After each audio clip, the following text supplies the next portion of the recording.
I bet you're wondering why I am sitting next to this ginormous box of stuff. Well, we're gonna get into that right now. Did you know that decluttering can actually reduce stress and can give you more time and headspace to do what you want to do every day? Hi mamas, my name is Lindsay Lexus and this is Dan, and we wanted to talk to you today. Well, mostly me. He's not really gonna do much talking. He might do some jabbering here and there. But we wanted to talk to you today about decluttering your space to give your mind more room. The other day, we ended up buying Dan a new car seat, and hence the box. It's huge. And Dan loves his new car seat. I'll have it linked below if you guys wanted to check out that car seat because it's a good one. It's a 2-in-1, so he can be rear facing until he needs to be front facing. So it came with the box. And after I let Dan kind of play with the box for a few days, it started to get in the way. Like it was in the way of everything, right? It's this big box that's just in the middle of your living room. And so we ended up putting it in the corner over here, and it stayed in the corner for like a week. And that was too long. So it stared at me for that whole week, just being like, hey, Lindsay, you should get rid of me. And I'm like, yes. But I had this thought in the back of my head, like, I know I need to declutter, so I think I need to fill this box before I get rid of it. It's a perfect, huge box for decluttering. I can declutter a ton of stuff with this box. So I wasn't gonna let that go to waste. I wanted to declutter this much stuff. So I had a goal in my head, and it's been sitting there for days, and I was like, I need to declutter this much stuff. So that's exactly what I decided to do. The last few months, really, I've been going through some stuff personally, and there's just like some family drama and things going on. So I mentally haven't had a ton of space in my head. So I really needed to purge things from my mind specifically. I was researching like how to clear your mind, how to give your mind a good reset. And one of the biggest things that they talk about in a lot of the articles I was reading is that you really need to purge your space first.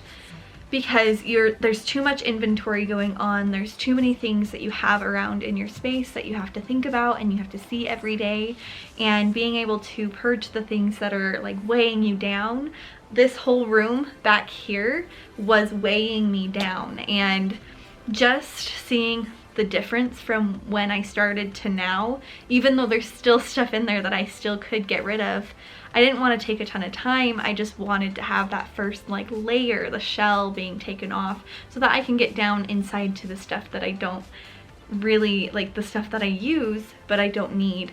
And I'm not a minimalist, and I don't know if I'll ever be a minimalist. I do consider myself as someone who accumulates a lot of stuff, and I don't want to be that person. I want to be tidier. I want to have less things so that I can feel more organized and more like I have a handle on my house and my systems in my house. So clearing your home of unnecessary and no longer useful items is the first step in clearing your mind and making your life and mind so much better and more efficient. So that's what I decided to do with this box. This box was my like, okay, you're gonna get this done. And it could work with just like a garbage bag or any other box or a container that you're no longer using, or whatever you wanted to do.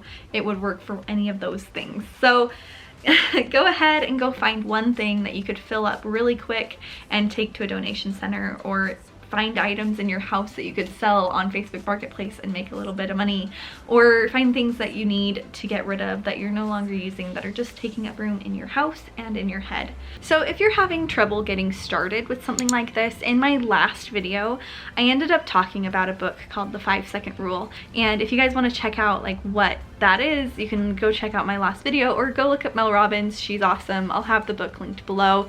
And I think it's important that you have systems in place that really help you jumpstart the things that you need to do, jumpstart the specific things that you need to get done in your life. And this is one thing that's been helping me a lot lately. So I went to this room that's right behind me and it was a disaster.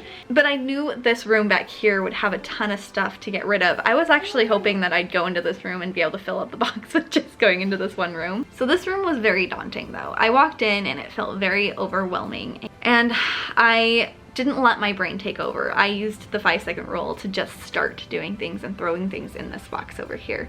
But remember, my goal was to fill up this box as fast as possible. And that was the goal. That was the whole goal. I did get a little distracted and carried away with decluttering along the way just because that's who I am, and I get kind of whole hog or nothing at all. And I had to stop myself sometimes and just be like, okay, Lindsay, you can't organize everything.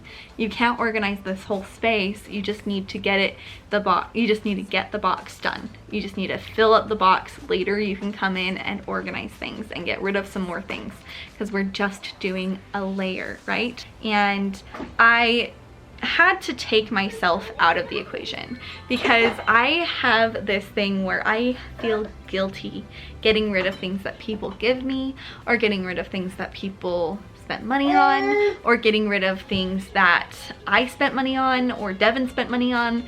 And that's something that I am working on because I don't want to be drowning in stuff just because someone gave it to me, or I don't want to be drowning in stuff just because it kind of has some sentimentality.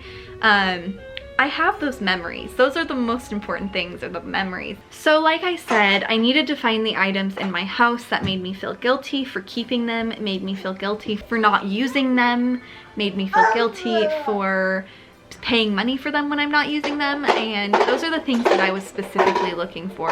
I was specifically looking for things that would make me feel lighter, take away that guilt, take away the things that I don't need anymore.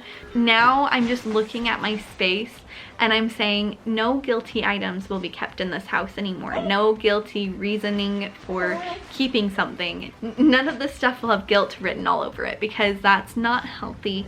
It's not safe for myself and my mind. So that's something that I'm gonna have to work on and keep decluttering, and giving it away to someone that actually needs it is much better. That's why I'm just sending most everything I have to a donation center so they can give it to the people that need it. Even though it seems like a really silly thing, I'm really proud of myself. The box is full and I'm gonna be taking it to a donation center to help people that actually need it, because I definitely do not need this stuff. This stuff is drowning me, but it could actually be a blessing on someone else. I needed to purge my inventory, my space. Our minds have limited amount of space and places to put things in our brain, right? And we can't remember everything that we have, so why should we keep it all? It just stresses us out, and goodness knows we do not need any more stress right now.